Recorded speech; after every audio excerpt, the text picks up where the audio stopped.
a request in a moment. Okay. All right, everyone. I'm Laura Rice. I'm the library director here at Saybrook. I think some of you were in the new student orientation yesterday. This session is called Effective Search Techniques. I'm going to leave my camera on. I hope I'm not distracting you if I'm looking around in different ways. I work off of multiple screens, so bear with me if I am talking to you, but at the same time, I just be aware that I might be looking off on another direction. So anyway, I'm just going to go ahead and jump in and get started here. So the agenda for today is to learn some effective searching techniques in the library collections. That's within our library databases. So we'll be talking about keywords and phrase searching and things like that, just giving you some tips about getting around. Okay. And then the other thing I want to do is I want to make sure that you know how to search on the internet and connect to our library, because there's actually a lot of content out on the web. In the olden days, librarians used to be like, no, just search in the databases, don't go out there. But things have changed now. We have a lot of open educational resources out there. There's increasingly more content, and I want to show you how to link to it when we have it in our library, or if you run into it and you can't get to it, you can request it through interlibrary loan. I have my PowerPoint set up in my browser because I like to toggle back and forth. I always have a PowerPoint just in case I have some kind of internet problem, or sometimes Zoom with sharing. So don't mind me, I'll be kind of toggling a little bit back and forth between this presentation, but I want to do live demoing as well. The first thing you have to do is know how to get to the library if you don't already know. You can reach it through the community pages on the Saybrook public site. You just scroll all the way down to the bottom. You'll get onto the community site, and there's an option to click the library, so you can get in that way. A couple of other ways on that site. You can also get to the library through your Canvas course shell. So there will be a button in there. I think it's under academic resources. I can't remember exactly what. Whenever you're searching, I strongly recommend that you start with OneSearch. And this is to delineate between starting in OneSearch, which is our Google of the library, versus searching in individual databases. There's reasons to do both, but I always like to start with OneSearch. OneSearch is basically like a Google search, and it combs through multiple databases at the same time. So what you're doing is, we have for instance, several business databases. Rather than just searching in one business database, it'll search through multiple databases at the same time. And a lot of that content is different across journals. Sometimes it's shared content. You might find the same journals in two different databases, but most of the time you're going to be expanding your pool of resources. So it's good to start with OneSearch. I'll show you the A to Z database list in a moment. I like to do keyword searching just to get started. So keyword searching is basically based on developing your research question, and you just try to pull the main ideas out.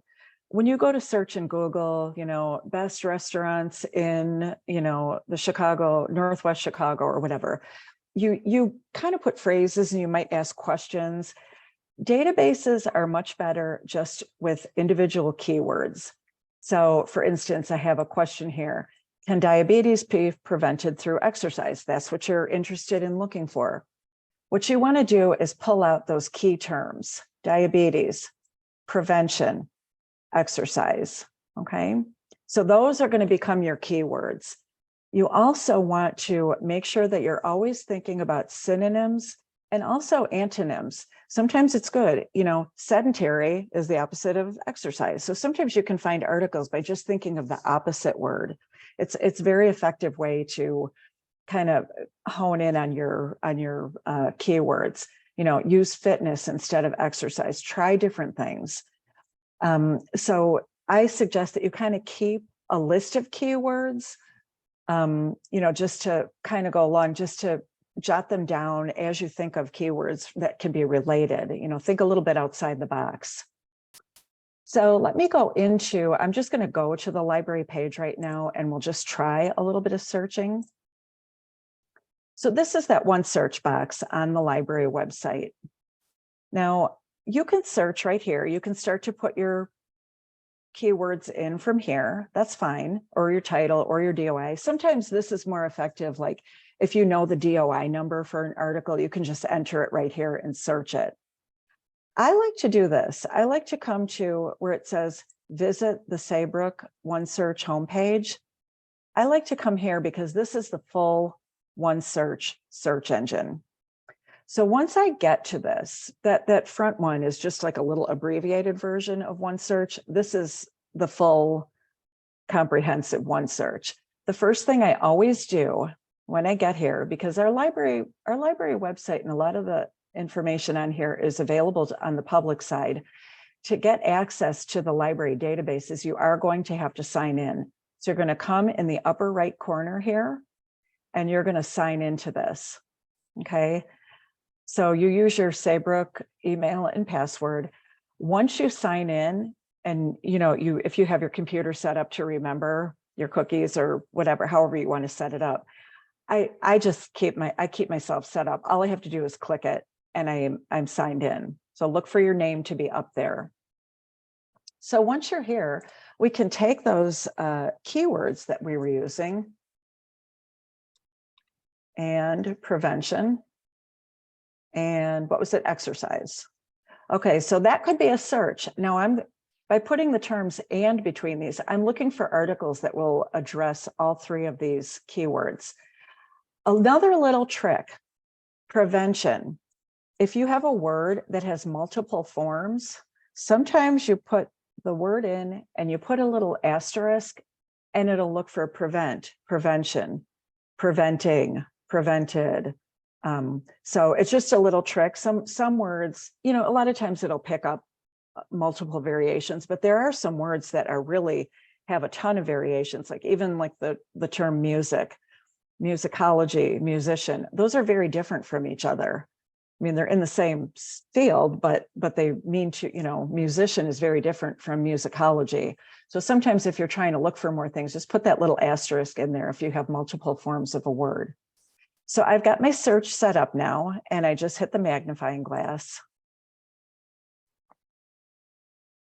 Okay, so these are your results. So I've got 23,000 results here. Oops. So that's a lot of results. So you might be thinking to yourself, oh my gosh, how am I going to get through 23,000 results? So this is what I was saying earlier. I like to start at OneSearch and then kind of come down.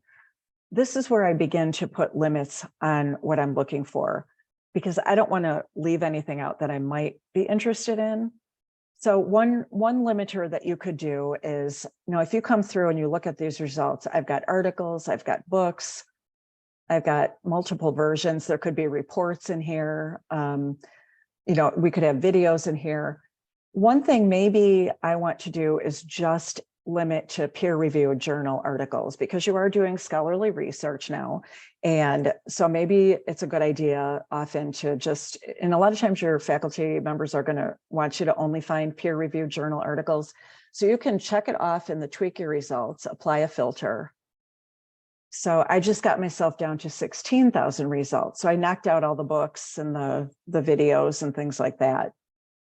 Another thing you can do, and this question will come up a few times, sometimes some faculty will require you to have research only within a certain amount of time. Others, depends on the type of research you're doing. If you're doing historical research, you can go back a little bit. If in most cases, you're trying to look for the most recent articles, so come down to creation date over here, and you can refine that. So a good rule of thumb is about the last 5 to 6 years is where, if you're doing kind of, because science and business and things like that change so much, certain fields change more. So you can come back in here and maybe, refine it from 2017 to 2023. So now I'm further limiting again. So I'm looking for newer things. And I've got myself down to 7,540 results. So you see that I'm narrowing in on what I'm looking for. So you can start to look through these and you can see if there's anything of interest. You know, you're seeing a lot of those terms coming up. So let's say you decide you want to look at one of these articles. A lot of times people just go right to read article or available online. Here's something I recommend because it's going to give you further information about the article. I always click the title of the article. Okay, this is going to give you what is called the full index record. So it gives you a lot of information about this article. So you've got all the citation information here. What it also has is over here, it has related reading. So articles like this will show up over here.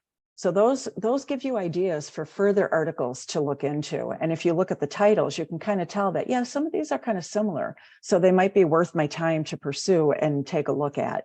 That's one thing. The other thing is to come down and in the details section over here, you're always going to have these subject terms. Oops, excuse me, the subject terms. So the subject terms are part of, or are a little different from keywords. Subject terms are what are referred to as controlled vocabulary. When articles get published, they are assigned these different subject terms, and the publishers do this, the indexers. And so these become subject terms. So they're good words to discover and to search. So lifestyle intervention, maybe instead of exercise, you want to use lifestyle intervention as a subject.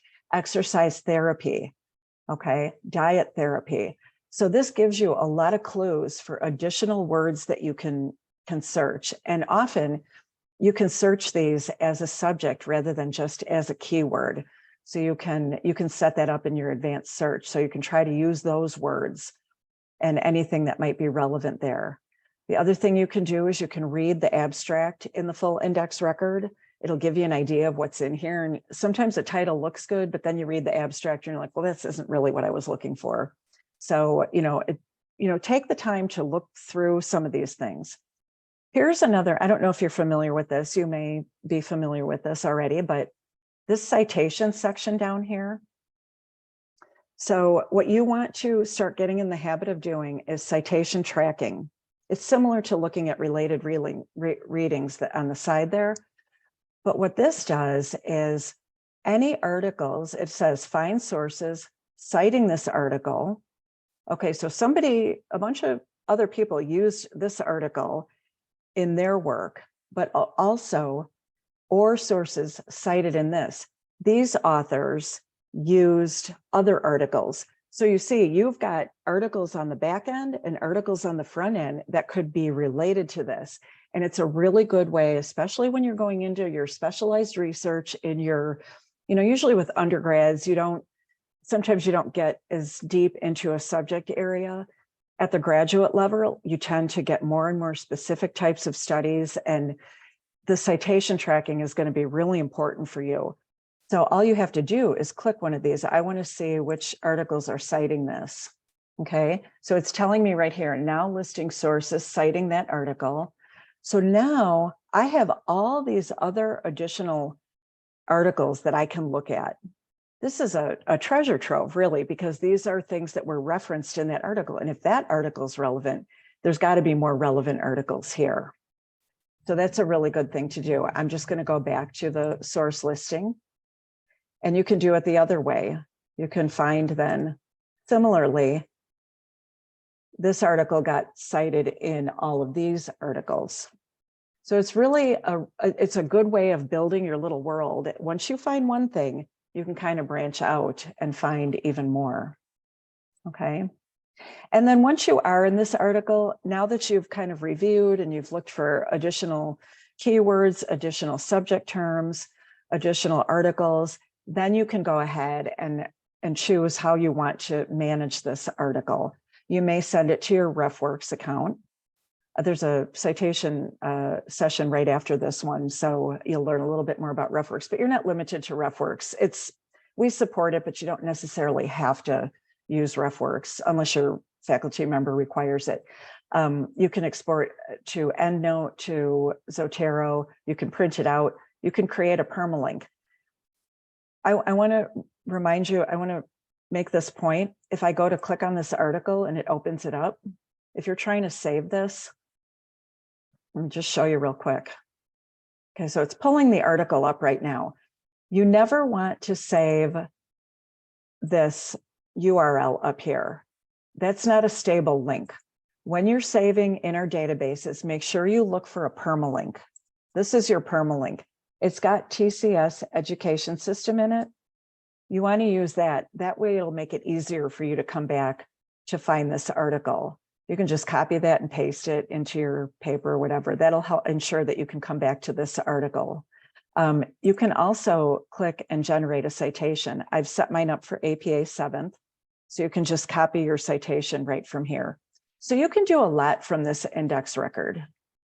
Okay, you can also email it to yourself. Okay, I do want to get to some other things. We have such limited time that I want to make sure that we're covering some other things. I mentioned subject terms. I went ahead and I opened, I tried to pre-open some things so we could be a little quicker here. I opened up psych articles. Most databases will have a thesaurus like this. So terminology is different. So what one term means in the field of psychology might mean a little bit different in the field of business and leadership, and might be different in another field. It's good to get familiar with your thesaurus terms. So right here, you can type in a word. Let's say you type in social anxiety, okay? And you want to find what subject word is used for social anxiety. This is telling you that social anxiety is part of a larger term called social anxiety disorder. So you can click on these and you can see other terms. You can see anxiety disorders. Oops, I meant to do that. And you'll see social anxiety. So you can pick out these would be different subject terms that you can use. So there's a lot, this is a particular subject, mathematics anxiety. So when you're out there looking, you're not going to find unrelated anxiety orders. If you're interested in, doing a study on people who have mathematics anxiety, that's an actual subject and you can search that. So I might want to choose that and add it to my search. Okay, mathematics anxiety as a subject. I'll just search that and see what we can find. Okay, so these are all articles specifically about math anxiety, sex differences in math and attitudes, learning in early elementary. So, if I was just typing in anxiety and math or something as keywords, I might get things, but now I'm really getting actual articles that were indexed and entered as mathematics anxiety as a subject. So that's another good way. Try to get familiar with the thesaurus in your own field. Medical, there's MESH headings, medical subject headings, the business have their own lingo. So it's a good idea to go into your area databases and try to get familiar with that. Here's how you can do that. If you're wondering which databases are for you. I mentioned earlier about OneSearch, that it goes through almost all of our databases. This is your way to find out which ones are included and which ones are not. This is also your way of finding out about databases in your subject area. So let's say you're in the business program here. You can just look at the business databases here. There's a bunch of them here. These are the top ones. And then there's a lot more. So all of these would have databases. All these would have business related articles in them. To know if something is covered in OneSearch, there's a little icon here, and I'm putting my cursor over it, real small. I don't know if you can see it. It says indexed in OneSearch. That means when I'm running a search in OneSearch, articles from this particular database will be included. If you're not finding what you need and you want to go to some other databases, come down here and you can look. Okay, here's one. Ag Econ Search, Research in Agriculture and Applied Economics. I don't see that little magnifying glass. That means I would have to search in here individually. Okay, here's another one. Catalog of U.S. government publications. Center for Global Development Open Access Publications. These are not going to be indexed. So you'll want to just search in anything that doesn't have a little magnifying glass you'll want to search in independently. Okay. So let me, and I want to make sure we're staying on time. Okay, I will send this PowerPoint out to you. There's information you can read about that. And there are a lot of different types of searching that you can do. Phrase searching, Boolean operators. I have little examples in here of everything, explanation of what these different things are. I want to show you one more thing. On the library page, if you go to the instructional guides right here, and you'll see I've got a little section called Searching Tips and Techniques. Okay, here's where you can read a little bit more about all of those. Okay, so you can learn about keyword searching, you can do Boolean operators, phrase searching. Phrase searching, out of all of those, I find I have the most luck with phrase searching. I do want to mention that using quotation marks. So if you have, there's a lot of terms that have multiple words in them, book smart. Okay, that's a term for something, right? So I just put in book smart. Okay, I've got 70,000 results, book smart, how to develop motivated readers. Okay, but look at, I've also got the word smart. I've got smart book. I've got smart cities. So it's not really catching what I mean by book smart. So because this is a phrase, if I put quotations around it, it's going to search those two words together. So I went down to 1,200 results. Okay, and these are more relevant, street smart versus book smart. Okay, you can see the words appear together now. So this comes in really handy when you're searching for a title of an article. If you have terminology that, like if the words mean something separately, but you want to search them together. So that would be one that I use this a lot. I use phrase searching a ton. I like to err on the side of using those quotation marks. It helps me to kind of narrow in on what I'm looking for. So I would recommend that you do that too. Let's see, let's talk about Google Scholar now. If you were in yesterday's session, you remember that I mentioned that you can sync your Google Scholar with TCS education system. So there are full instructions here, again, in the instructional guides where we just were. If I come up here, in the online guide section, Google Scholar search. And then the other one I'm going to talk about is LibKey and Browse. And I want to show you how searching works with those because you're going to find them very valuable. So all the instructions are there if you click on that.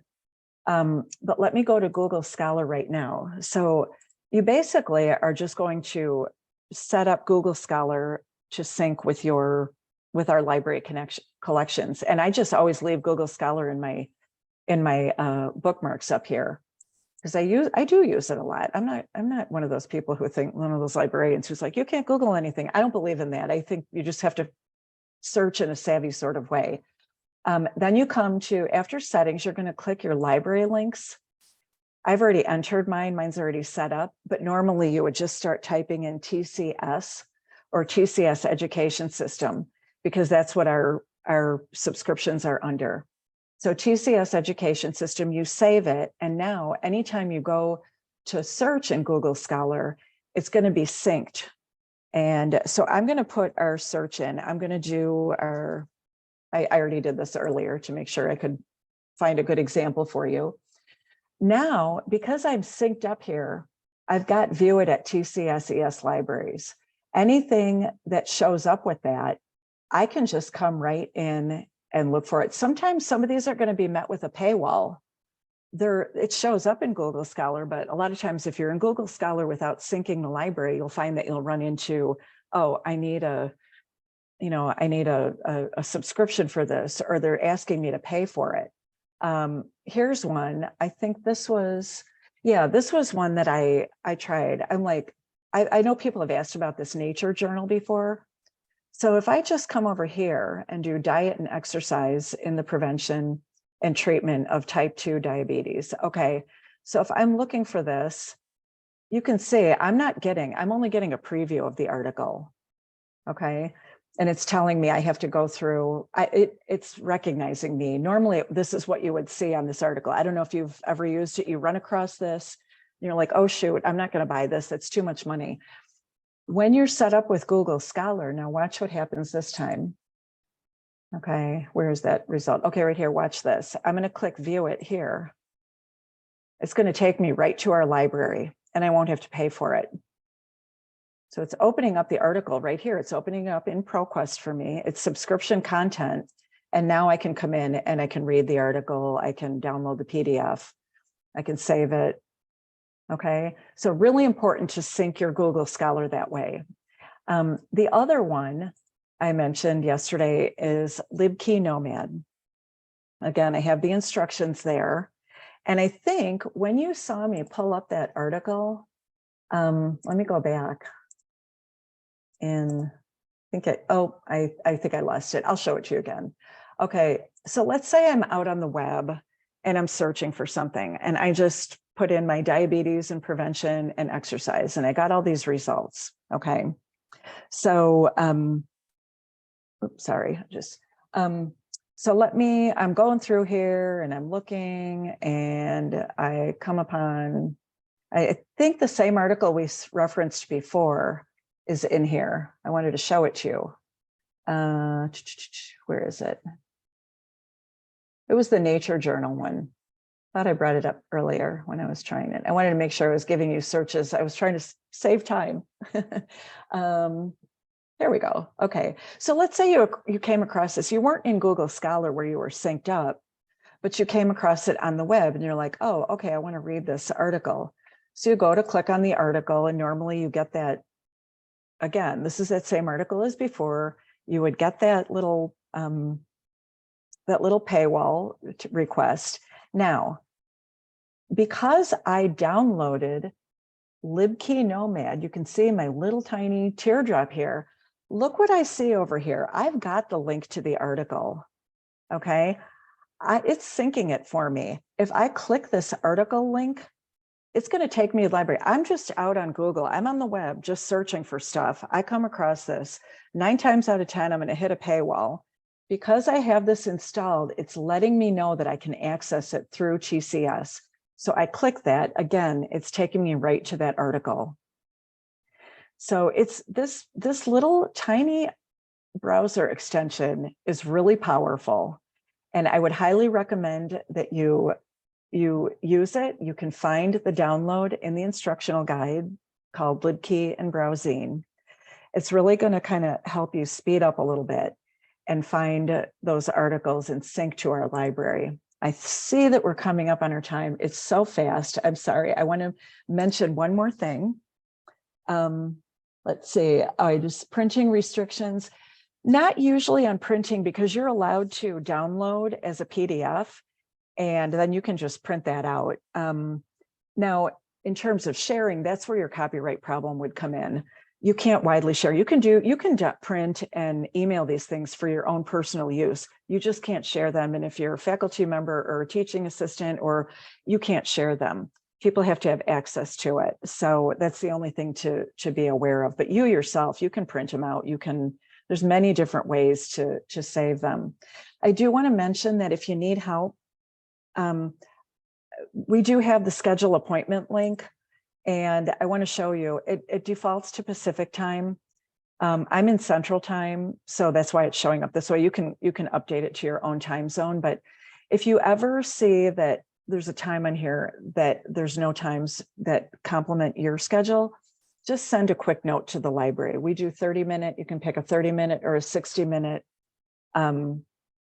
appointment time, and then you can make an appointment if you'd like to do a little bit deeper dive, or you want to, get together and, talk through your searching or whatever. library@saybrook.edu, or schedule an appointment. And then we also have the live chat. It is 24/7, and it is live chat. It's not a bot. It's an actual librarian person. So we're in a co-op around the world with a bunch of librarians. If they can't help you because it's too Saybrook specific, they'll send me a note and I'll follow up after the chat. But most of the time they can get you through most searching. So I think that's about it. I think we're up on our time. I don't see any other questions.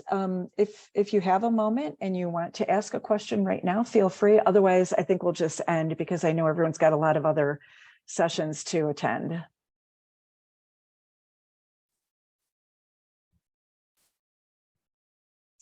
Thank you so much, Laura.